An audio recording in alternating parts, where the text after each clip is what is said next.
Bismillahirrahmanirrahim. Alhamdulillahi rabbil alamin. Wa bihi nasta'in ala umur dunya waddin. Nastaghfiruhu wa nastahdihi wa natubu ilaihi wa natawakkalu alaihi. Wa na'udzu bihi min shururi anfusina wa min sayyiati a'malina. May yahdihillahu fala mudilla lahu wa huwal muhtadi. وَمَا يُضْلِلْ فَلَا تَجِدَ لَهُ وَلِيًّا مُرْشِدًا وَلَا هَادِيَ لَهُ أَشْهَدُ أَنْ لَا إِلَهَ إِلَّا اللَّهُ وَحْدَهُ لَا شَرِيكَ لَهُ وَأَشْهَدُ أَنَّ سَيِّدَنَا مُحَمَّدًا عَبْدُهُ وَرَسُولُهُ اللهم صل وسلم وبارك على هذا النبي الكريم سيدنا وحبيبنا وشفيعنا وزهرنا ومولانا محمد المصطفى وعلى آله وصحبه ومن دعا بدعوته وتمسك بسنته وجاهد في سبيل الله إلى يوم الدين رب اشرح لي صدري ويسر لي أمري واحلل عقدة من لساني يفقهوا قولي سبحانك لا علم لنا إلا ما علمتنا إنك أنت العليم الحكيم ولا حول ولا قوة إلا بالله العلي العظيم اللهم افتح علينا حكمتك وانشر علينا من خزائن رحمتك يا أرحم الراحمين اللهم أرنا الحق حقا وارزقنا اتباعه وأرنا الباطل باطلا وارزقنا اجتنابه قال الله سبحانه وتعالى في كتابه العزيز أعوذ بالله من الشيطان الرجيم لا يكلف الله نفسا إلا وسعها لها ما كسبت وعليها ما اكتسبت ربنا لا تؤاخذنا إن نسينا أو أخطأنا ربنا ولا تحمل علينا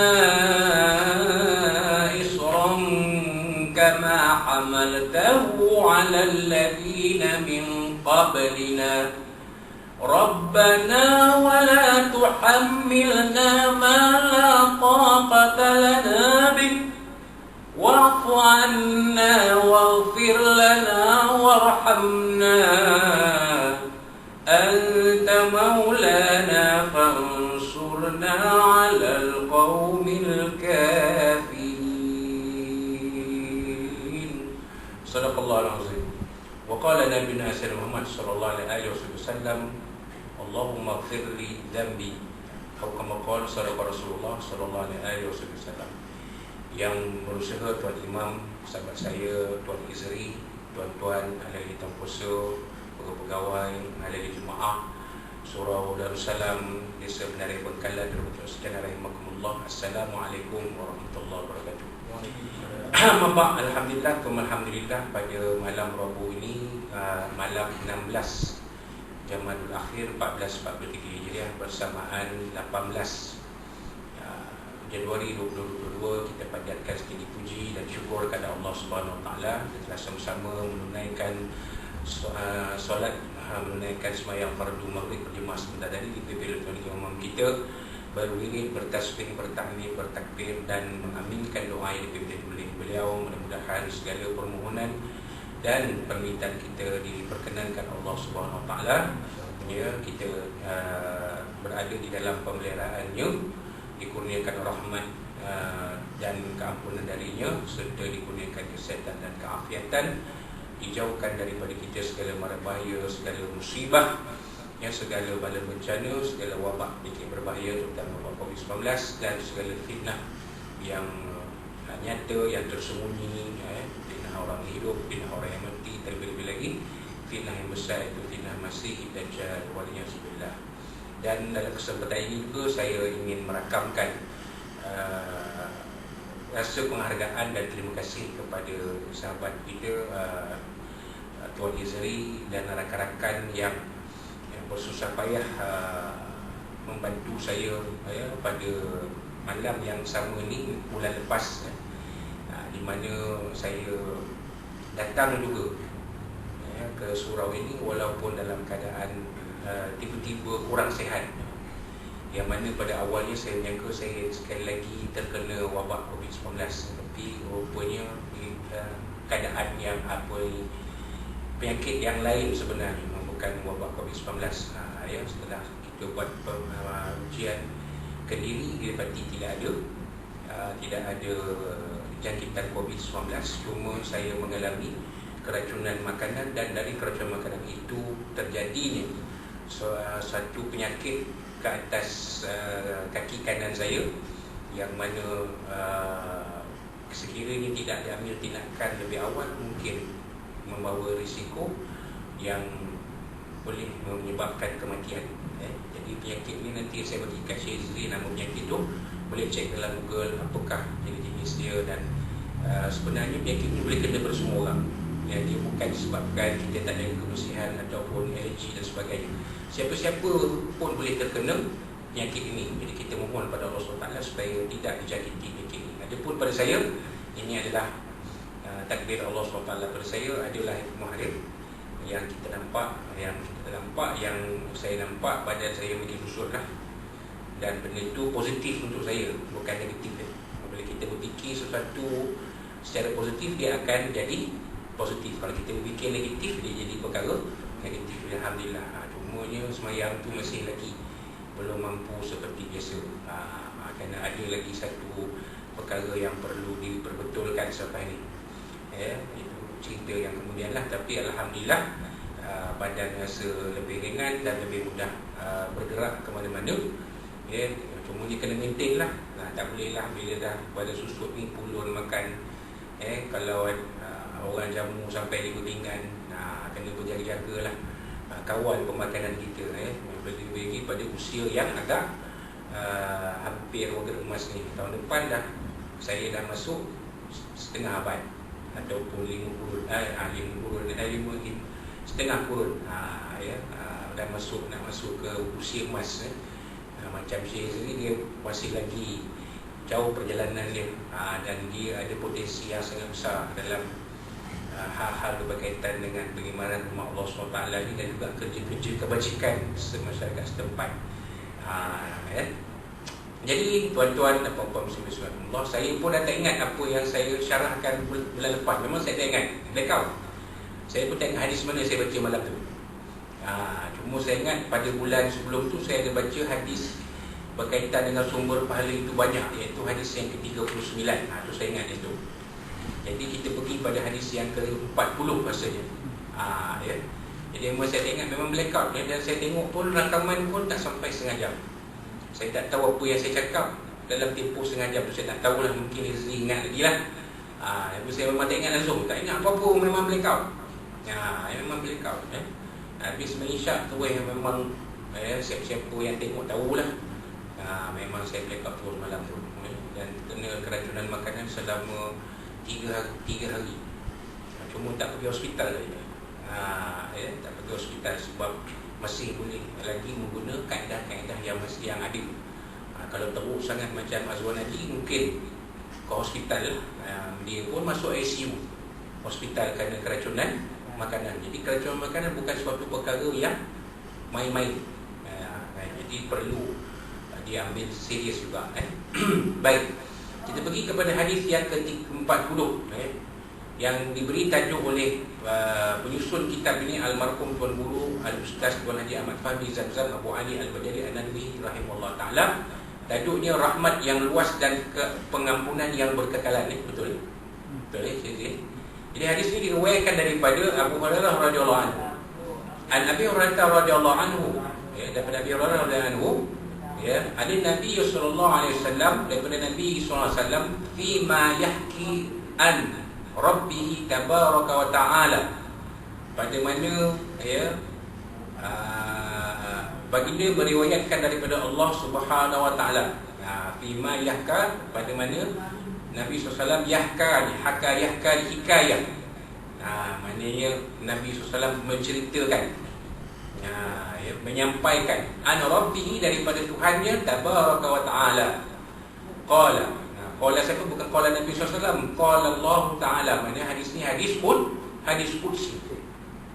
Hadis qudsi ialah firman Allah Subhanahu wa taala yang disampaikan dalam gaya bahasa Nabi sallallahu alaihi wasallam. Ini wahyu itu datang pada Nabi, kemudian Nabi sampaikan dalam bahasa Nabi SAW sendiri. Dia berbeza dengan Al-Quran. Al-Quran ialah wahyu Allah SWT diberi kepada Nabi SAW. Nabi menyampaikan kepada para sahabat dalam gaya bahasa Allah SWT. Jadi ada beza. Al-Quranul Karim adalah mukjizat.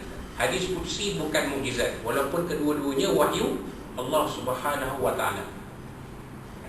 Contohnya kata Nabi SAW mimpi, menerima wahyu, besok Nabi sampaikan kepada para sahabat dalam bahasa Nabi SAW sendiri. Yang ini yang dikatakan hadis Qudsi. Qala, jadi qala ni qala Allah tabaraka wa ta'ala, qala Allah subhanahu wa ta'ala, qala Allah azza wa jalla, telah berfirman Allah subhanahu wa ta'ala, adnaba zamban abdul. Apa dia tuan? Apabila seseorang hamba itu melakukan dosa. Jadi seorang hamba ni bila dia melakukan dosa, seorang hamba ni bila dia melakukan dosa, bermakna hamba, seorang yang dalam kedudukan sebagai hamba Allah SWT tetap tak terlepas daripada melakukan dosa. Ini dalam akidah kita Ahlussunnah wal Jamaah. Yang maksum, yang terlindung ataupun yang terhijab daripada melakukan perkara dosa hanyalah para Nabi dan Rasul. Para Nabi, para Rasul memang maksum. Maksum ni terpelihara daripada melakukan perkara-perkara dosa. Contohnya mengumpat, mengadu orang, mengeji orang, mencerca orang, dosa-dosa kecil tu kan. Apatah lagi dosa besar, minum arak, berjudi, berzina, bunuh orang, makan riba, makan benda-benda haram, kan, makan makanan haram.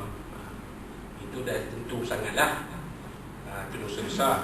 Jadi kita manusia biasa ni paling tinggi kedudukan kita sebagai seorang hamba pun terpelihara dari dosa besar, tetapi tetap tak akan terlepas dari melakukan dosa kecil. Termasuklah para sahabat radhiyallahu anhum, cuba je. Cuma amal ibadah mereka terlalu banyak jika dibandingkan dengan dosa yang ada, yang mungkin mereka ada kerjakan. Jadi amal ibadah mereka itu sendiri pun berlebih lah. Kata 100 juta pahala, dosa mungkin 10. Memang tutup lah. Macam tak ada lah dosa tu, macam tak ada. Sebab Nabi SAW pun menyatakan dalam hadis baginda, kalau ditimbang iman Sayyidina Abu Bakar, ditimbang iman Abu Bakar, Sayyidina Abu Bakar Siddiq dengan iman seluruh manusia yang beriman di atas bumi ni, ditimbanglah, timbang sebelah-sebelah, niscaya berat lagi iman Abu Bakar. Nampak?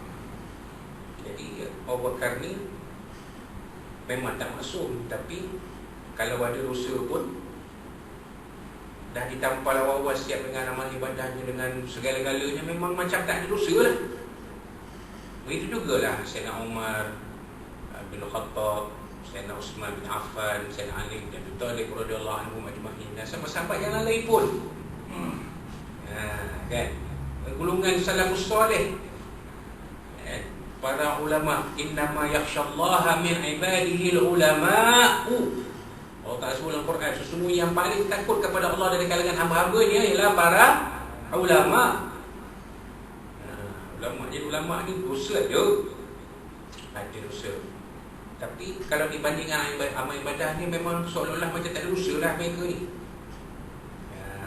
Tapi tentulah ulama tu kalau banding dengan para sahabat, jauh sangat kedudukan dia. Kan? Tapi kalau bandingkan kita, jauh kita ke bawah ni. Kita ni amal ibadah tak tahu banyak mana, dosa banyak berkepuk-kepuk. Jadi Nabi SAW kata dalam hadis Qudsi ini, Allah Ta'ala berfirman, apabila seorang hamba itu melakukan dosa, faqala, maka dia pun berdoa kepada Allah SWT, Allahumma firli dhanbi, ya Allah, ampunkanlah aku dosa-dosaku. Jadi orang hamba ni apabila dia sedar dia buat dosa, itulah reaksi dia. dia akan mohon ampun daripada Allah SWT. Sebab itu kita baca dalam ayat. Kalau kita tengok ayat yang dia baca tadi, tengok, Rabbana la tu'akhidna in nasina aw akhtana. Nampak? Ya Allah, Tuhan kami, janganlah kau mengambil tu'akhidna in nasina aw akhtana. Janganlah mengazabkan kami berlebih-lebih sekiranya kami ini terlupa ataupun tersalah. Sebab kita manusia biasa. Kalau kita terlupa, janganlah dihukum seolah-olahnya macam dosa besar sangat. Nampak? Ini cara tawaduk seorang hamba. Kan? Walaupun kecil dosa tu, tapi dia rasa, ya Allah, besar je dosa aku ni, ya Allah, ya Allah, tolonglah ampunkan dosa aku, ya Allah, janganlah beratkan sangat. Aku tersilap, aku terlupa. Pak Nabi SAW pun kata dalam sabda dalam sebuah hadis, innamal insan la yakhlu anil khata'i wa nisyan. Sesungguhnya manusia ini tidak akan lepas daripada tersilap dan lupa. Memang tersilap tentu ada. Kan? Mesti ada tersilap dah. Kita dah semak 5-6 kali dah. Hantar kat bos paperwork, ada silap. Hantar surat dan bos sign, bos kata ni ada silap ni, kita dah check 5 kali dah. 5 kali check. Anak buah kita buat, kita check. Anak semak lagi, tengok, oh dia tak ada ampun ni. Hantar kat bos-bos kata ada silap lagi. Jadi kita manusia ni memang begitu, ada silap, ada lupa. Rasa-rasa macam dah asar. Jadi lupa tak asar, tak semayang asar pun contoh. Rasa-rasa dah maghrib tadi, tak maghrib, terlupa. Sifat kita ni terlupa. Sebab itulah bila tibanya bulan Ramadan, malam pertama bulan Ramadan, kita disarankan supaya berniat untuk sebulan puasa Ramadan. Di samping niat setiap malam, takut-takut ada malam tu terlupa. Bila kita tak niat puasa sebulan, katalah malam besok, malam lusa kita terlupa, apa nak jadi? Puasa itu habislah. Tapi kalau kita niat puasa sebulan, insya-Allah dia cover semua sekali. Kalau terlupa nak niat malam lusa, malam kemudian pun, kita dah niat puasa sebulan. Nampak? Sebab kita manusia ni ada sifat tersalah dan ada sifat terlupa. Innasina aw akhtana. Kan? Ya? Baik. Kemudian faqala Allah tabaraka wa ta'ala, ya, maka berfirmanlah Allah tabaraka wa ta'ala, adnaba 'abdi zamban, hamba-Ku telah melakukan dosa, fa'alima anna lahu rabban yaghfiru dzamb, maka dia mengetahui bahawa padanya ada Tuhan yang mengampunkan dosa-dosa. Wa ya'khudhu bizzambi, apa makna wa ya'khudhu bizzambi? Dia mengambil dosa tu.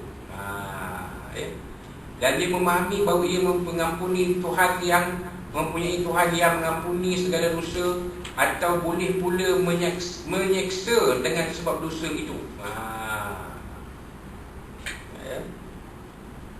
Itu dia kata ya khulu bizambi itu. Maknanya Tuhan Allah SWT ni, dia padanya ada dua pilihan. Nak mengampunkan dosa seorang hamba, ataupun nak memberi balasan yang setimpal dengan dosa seorang hamba. Kalau seorang hamba itu memohon ampun kepada dia, niscaya Allah Ta'ala ni sifat dia Ghafurur Rahim, Maha pengampun lagi Maha penyayang. Ghafirudz dzamb, Allah Ta'ala ini Maha pengampun segala dosa-dosa. Dosa kita banyak mana pun, kalau kita mohon ampun pada Allah SWT, niscaya Allah Ta'ala akan ampunkan dosa kita.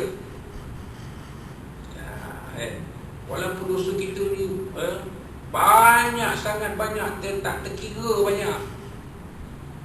Dosa tinggal semayang, dosa tinggal puasa, dosa ini, dosa itu. Ya Allah Ustaz, macam mana saya nak buat ni? Berpuluh-puluh, beratus-ribu waktu semayang saya tinggal daripada bujang sampai hari ini. Macam mana nak buat Ustaz? Saya kata gantilah setakat mana yang mampu. Kemudian memohon ampunlah kepada Allah Subhanahu Wa Taala. Itu cara dia. Ganti setakat mana yang mampu, kemudian mohon ampun kepada Allah SWT. Macam kita tinggal puasa lah, kan? Kita tinggal puasa, nak ganti balik puasa banyak ni. Masa bujang-bujang tu tinggal puasa, orang puasa dia tak puasa. Orang raya dia raya. Lebih teruk lagi daripada orang puasa dia raya. Kan? Tapi bila puasa dia tak puasa. Kan? Pergi ke Jaya Gasum, drive thru, pasti hitam. Dia lah nombor satu. Sebujang dulu lah ni. Masa muda-muda dulu. Bila dah masuk 50 baru dia soft. Dah bercampur dengan orang surau, dah bercampur dengan ustaz-ustaz. Baru sedar ustaz, saya ni banyak musuh saya, macam mana saya nak cover balik semayang saya, puasa saya, bagaimana ustaz? Kita kata, jawapan kita, gantilah setakat mana yang mampu, kemudian mohon ampunlah kepada Allah SWT. Itu je. Itu saja. Dan ubahlah, buatlah perubahan. Jadilah kita hamba Allah yang lebih baik. Benda-benda karat-karat jahiliah dulu tinggal. Kan? Ini menjawab kepada persoalan ada orang tanya lah, Ustaz, kalau mereka tinggal alam mereka tak ada cara lain cari makan, Ustaz? Kalau mereka tinggal alam mereka tu, dalam seni muzik, nyanyi ke, main muzik ke, kalau mereka tinggal benda tu, mereka tak erti cara cari makan cara lain, Ustaz. Mereka tu lebih-lebih kurang macam Kasim Selamat juga. Apa yang erti kalau tinggal muzik jadi buruh kasar lah, berkusin lah kerja. Tu yang Sabariah meraju, hantar surat kat mak dekat dunia Sabariah nak balik Singapura. Tapi bila Kasih Selamat kata nak bekerja naik kelab, tak bagi. Sabariah juga tak bagi. Pasal apa nanti sekarang tak boleh nak berbaik dengan maknya Sabariah. Sedangkan waktu tu kerja di kepakaran Kasih Selamat ialah menyanyi dan bermain muzik. Itu kepakaran dia. Sekarang Kasih Selamat umur dah 7, dah 60. Contoh, dah sedar tak nak menyanyi naik kelab, tak nak lagi bermain muzik naik kelab, tapi nak cek makan juga. Jadi macam mana? Jadi baska lah. Tapi janganlah tinggal solat. Waktu masuk waktu solat lah. Lepas tu mainlah muzik. Dan itu kemahiran yang ada. Bawalah lagu-lagu yang membina jiwa. Sesat di Kuala Lumpur, dosa pahala bercampur. Kan? Tapi kita perlu hidup, kan? Bawalah lagu-lagu macam tu, lagu-lagu membina jiwa orang, bukan yang melalaikan. Jadi maknanya tak semestinya kita terus meninggalkan pekerjaan kita semata-mata kerana kita berubah ke arah kebaikan. Nak berlakon, teruskan, lakonlah. Tapi janganlah ambil watak-watak yang bukan-bukan. Watak Mak Datin mengasut-ngasut, membawa tak payah lah.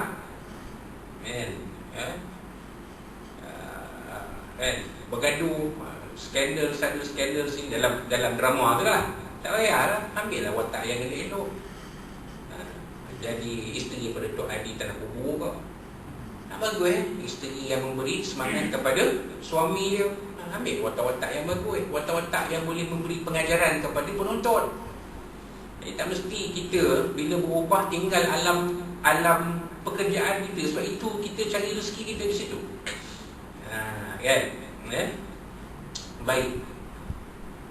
Ada dua pilihan. Jadi sama ada Allah Ta'ala ampunkan dosa atau Allah Ta'ala balas, memberi balasan atas dosa yang dikerjakan. Kalau dia mohon ampun, Allah Ta'ala akan ampunkan dosa dia. Tapi kalau dia berlaku sombong dan bongkak, maka Allah Ta'ala akan beri ganjaran atas dosa yang dikerjakan. Itu maksud dia. Thumma 'ada fa aznaba fa qala ay rabbighfir li dhanbi. Kemudian dia terus melakukan dosa. Kemudian hamba itu sekali lagi berbuat dosa, maka ia pun berkata, dia buat dosa lagi dan mohon ampun kepada Allah ni, lepas tu berulang lagi buat dosa. Ini kata ustaz saya dulu kata taubat sambal ni, kata tak mana sambal label tahu dia taubat sambal ni, dah bertaubat besok buat lagi. Kemudian hamba ni dia berulang balik buat dosa pula. Tak tahulah dosa apa pula yang dia buat ni.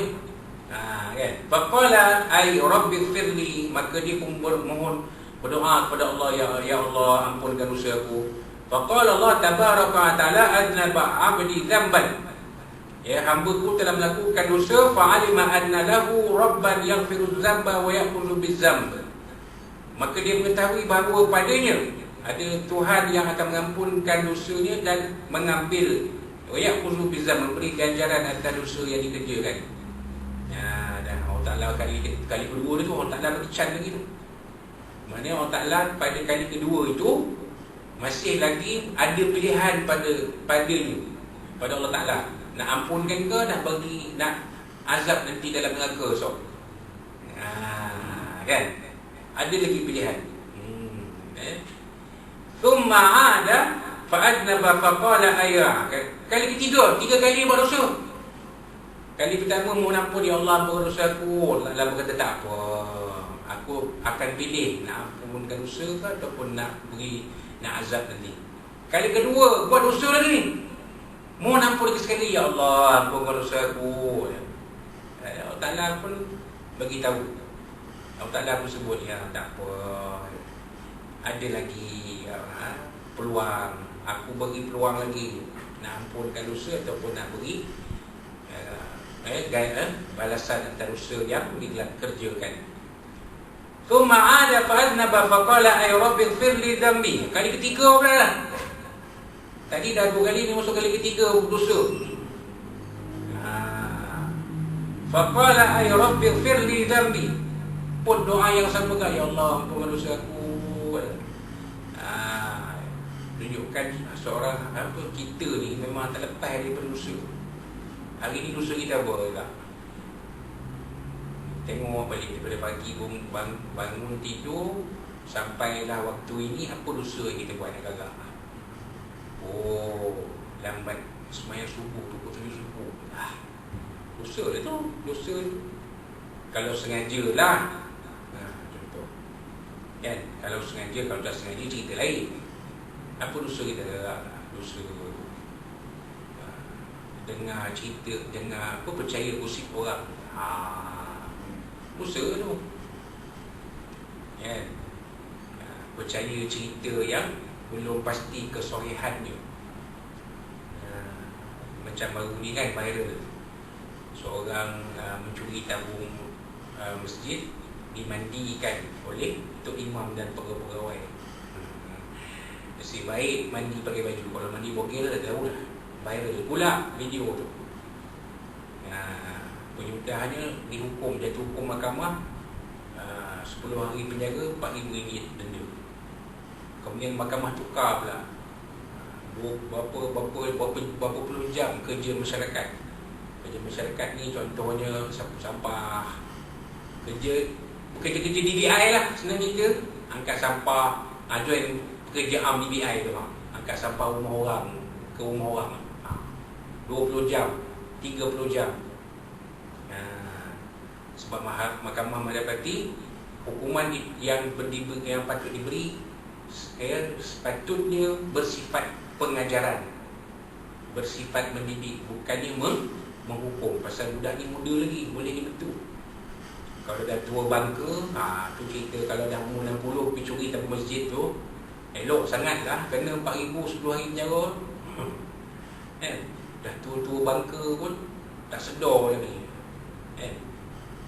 Ini budak muda lagi, kan, boleh dibentuk. Kalau kata budak tu duduk sini, Hezri boleh tarik masuk rakan muda surau lah. Ikut program-program surau itu, selawat ke apa ke, sembahyang jemaah ke, buat kerja-kerja masyarakat ke kan. Jadi budak ni akan berubah. Tu kan. Jadi di antara tu macam-macam cerita, inilah kita pun percaya.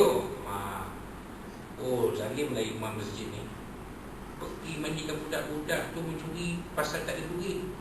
Atuk punya sakit, nak beli buat cimanding pun tak ada duit, paksa cucunya mencuri tabung masjid. Contoh, kita pun percaya, kita pun pandang tu imam zalim. Dengar cerita sebelah sana pula, bukan, memang tu imam dia orang ni tahu dah panggil budak ni bukan kali pertama mencuri.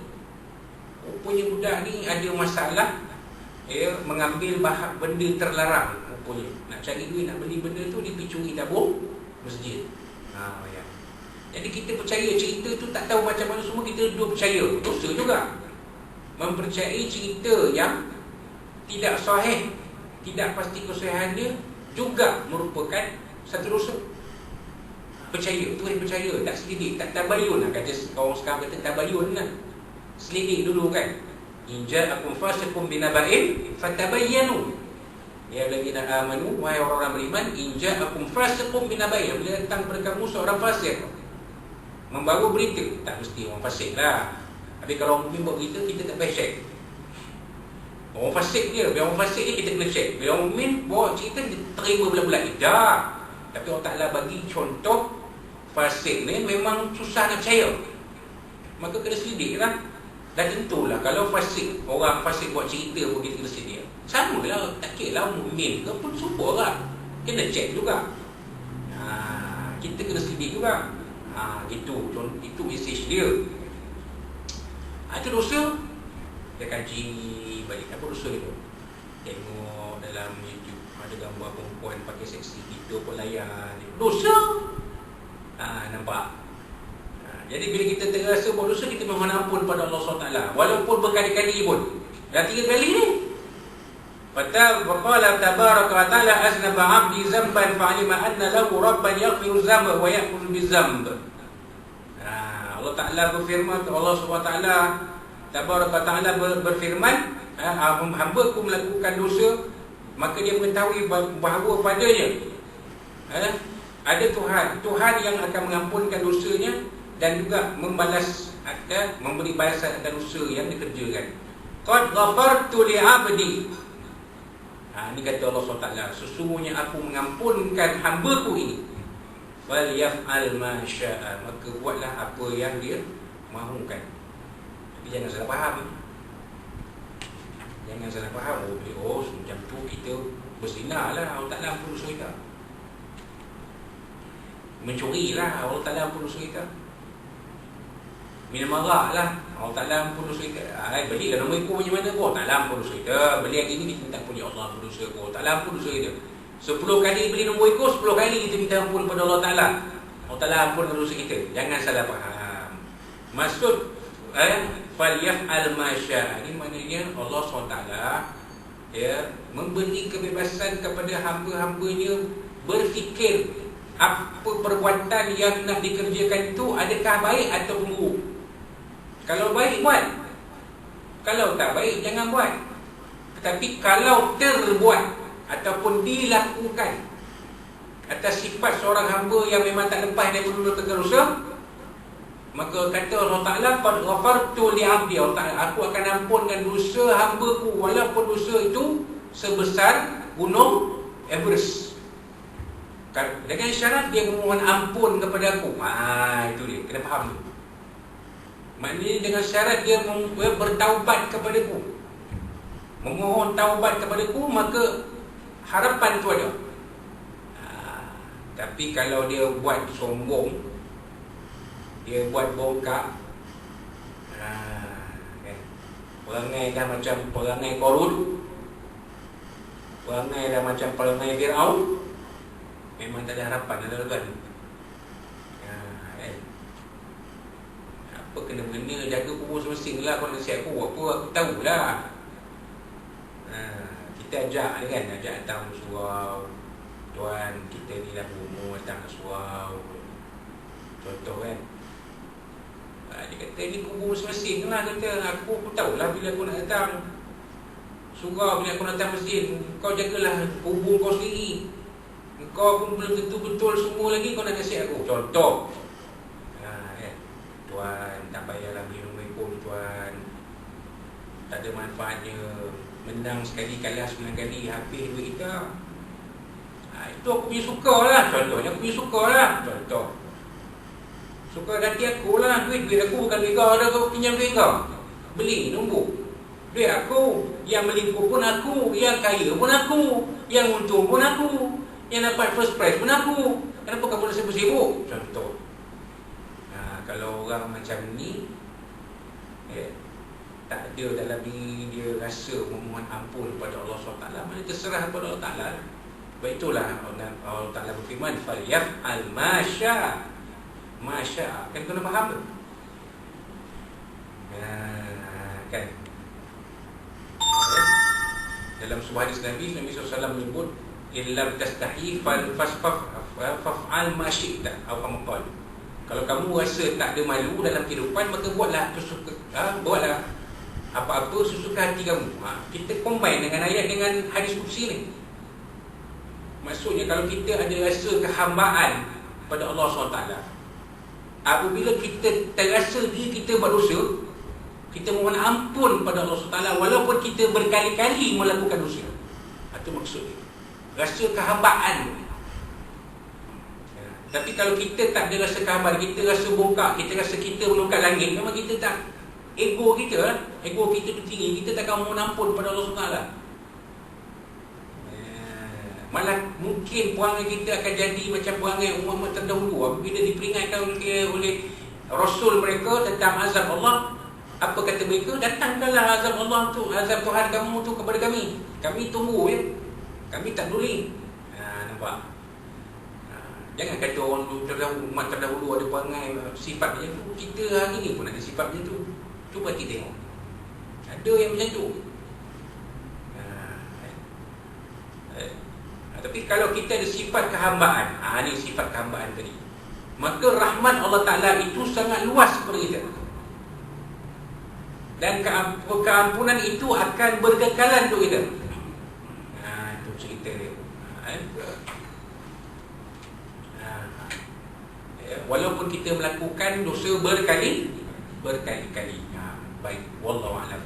Bagi kita lah keterangan, kasih keterangan itu. Hadis di atas menerangkan kepada kita betapa luasnya rahmat Allah SWT pada hamba-hambanya. Allah SWT akan mengampuni segala dosa mereka asalkan mereka bersedia bertaubat kepadanya.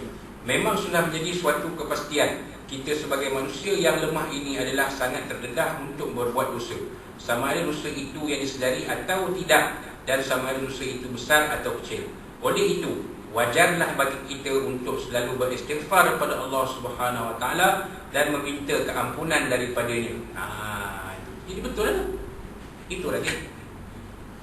Penerangan almarhum Tuan Guru itu betul. Bertepatan dengan apa kita bincang tadi. Maknanya kalau kita ada sifat kehambaan, kita akan rasa selalu berasa bersalah. Rasa kita ni banyak buat dosa, maka kita mohon ampun pada Allah Subhanahu Wa Taala. Walaupun kita cek memang tak ada aku tak ada buat apa pun. Tapi bila kita ada masa, astaghfirullahalazim, alladzi la ilaha illa huwal hayyul qayyum wa atubu ilaih. Astaghfirullahalazim, alladzi la ilaha illa huwal hayyul qayyum wa atubu ilaih. Astaghfirullahalazim, alladzi la ilaha illa huwal hayyul qayyum wa atubu ilaih. Pokoknya istighfar 3 kali 5. Berapa hari tadi? 15. Nabi SAW istighfar sehari berapa? 70. Mana hebat Nabi kita. Jadi istighfar ni tak mesti lepas sembahyang bila-bila. Astaghfirullahalazim. Tapi tuan-tuan janganlah pula nampak pula apa melepak dai licin. Astaghfirullahalazim. Astaghfirullahalazim. Mata tengok juga. Jangan macam tu kan. Itu buat main istighfar. Astaghfirullahalazim. Kita pun istighfar tak apa bila astaghfirullahalazim. Bila ada orang cerita mengarut, astaghfirullahalazim. Kamu ni biar jangan buat cerita bukan. Astaghfirullahalazim. Banyakkan istighfar. Banyakkan istighfar. Astaghfirullahalazim. Astaghfirullahalazim. Bila ada dengan cerita yang tak pasti kan. Astaghfirullahalazim. Betul ke? Jangan. Nanti fitnah pula. Fitnah ni Nabi Allah SWT sebut wal fitnatu asyaddu minal qatl. Wal fitnatu akbaru minal qatl. Fitnah ni lebih besar kesannya daripada membunuh seorang yang mati. Tapi bila fitnah ni dia menjala-jala. Kan orang ni. Jadi kita jangan terpengaruh dengan, jangan kita termasuk terjebak dalam fitnah. Bila-bila lagi ada zaman ni. Waliyahzubillah. Janganlah tuan. Kita elakkan diri kita daripada fitnah akhir zaman ni. Jadi itu dia sedikit apa kita mampu kongsikan daripada hadis yang ke-40 yang diberi tajuk oleh almarhum Tuan Guru penyusun kitab ini, rahmat dan luas dan keampunan yang berkekalan. Wallahu Rasulullah alam. Jadi insya-Allah pada kuliah kita bulan hadapan kita akan masuk pada hadis yang ke-41, pintu taubat masih terbuka. Kan? Daripada situlah. Sebab istighfar adalah katanya pintu gerbang kepada taubat. Benda kecil-kecil istighfar akan menjadi penawarnya.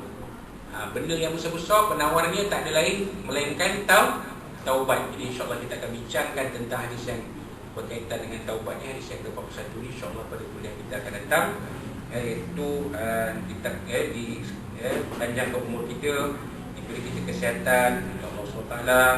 InsyaAllah kita akan bertemu pada 15 Februari 2020. 15 Februari 2020 InsyaAllah dengan izin Allah SWT kita akan bertemu pada waktu yang disebutkan tadi. Jadi itulah dia sedikit banyak apa yang kita boleh kongsikan pada malam ini. Mudah-mudahan apa yang kita kongsikan pada malam ini ada manfaat untuk kita bersama. Boleh kita jadikan panduan lagi baik itu bagi kita dia mati Allah SWT. Dan kehidupan kita bersama-sama mestilah kita akan bagi dunia sampai akhirat. Dan kalau ada apa-apa yang disampaikan dalam mengenai kasar bahasa dan percaya dari semua Allah SWT, dari Nabi SAW dan dari tuan-tuan dan puan-puan sekalian. Dan sekali lagi saya mengambil kesempatan sini untuk merakamkan penghargaan dan terima kasih tidak terhingga kepada sahabat kita Tuan Izri dan rakan-rakan yang membantu saya pada bulan lalu. Dan alhamdulillah berkat doa tuan-tuan saya telah pun sembuh sepenuhnya dan mudah mula bekerja dan bertemu sekali lagi dengan tuan-tuan pada malam ini insya-Allah. Lepas isyak boleh minum-minum macam biasa insya-Allah. Tak perlu risau Ustaz tiba-tiba lepas isyak tumbang je pula. Dah nak kena hantar ke ibu boleh besok boleh contoh. Insya-Allah tak ada apa, boleh kita minum-minum sama-sama, cerita-cerita hal-hal yang baik-baiknya insya-Allah mudah-mudahan. Jadi itulah dia untuk malam ni. Wallahu a'lam bishawab. Aku lupa jazakallahu khairan dan kita tangguhkan pula kita malam ni dengan tasbih al-kafarah dan surah A'udzu billahi minasyaitonir rajim. Bismillahirrahmanirrahim. Alhamdulillah rabbil alamin wa bihi nasta'in. Wassalatu wassalamu ala asyrafil anbiya'i wal mursalin sayyidina wa maulana Muhammadin wa ala alihi wa sahbihi ajma'in. Allahumma arham jaman hadza jam'a hurmat wa faqana bani tafruqa ma'suma. Allahumma inna naj'aluka fi nuhuri a'da'ina wa na'udzubika min syururihim. Allahumma baddid syamlahum wa farik jam'ahum wa shaddid kalimatahum wa zazil aqdamahum wa sanna 'alaihim bil kilabik. Ya Qahhar ya Jabbar ya Muntaqim ya Allah ya Allah ya Allah. Allahumma ya munzil al-kitab wa ya mujil as-sahab wa ya azim al-ahzab ihzibhum wa sunna 'alaihim bi fadli nabiyina sayyidina Muhammadin sallallahu alaihi wasallam ya arhamar rahimin. Allahumma irfa' 'anna al-bala' wal waba' wa musibah al-quruna wal wala' wal mihan wal fitan ma zahara minha wa ma batana min hadha qassa wa asal budal amma bi fadlika wa judika karamika karam nabiyina sayyidina Muhammad sallallahu alaihi wasallam ya arhamar rahimin. Allahumma inna na'udzubika min al-baras wal junun wa min sayyi'ati asqam ya arhamar rahimin. Rabbana zid 'ilma wa zidna fahma ya akramul akramin. Rabbana atina fid dunya hasanah wa fil akhirati hasanah wa qina adzabannar. Rabbana 'alaika tawakkalna wa ilaika al masir. Rabbana taqabbal minna du'ana wa minna wa ilmana wa liqana wa a'na fi hadhihi al-ayati mubarakah min syarri jamalil akhir barakah samil alim ta'ala ya malaika tawduna wa fiha subhanahu wa ta'ala wa aqul da'wana alhamdulillahi rabbil alamin. Taqabbalallahu minkum inna minkum taqabbal billahi taufiq. Assalamualaikum warahmatullahi wabarakatuh. Waalaikumsalam.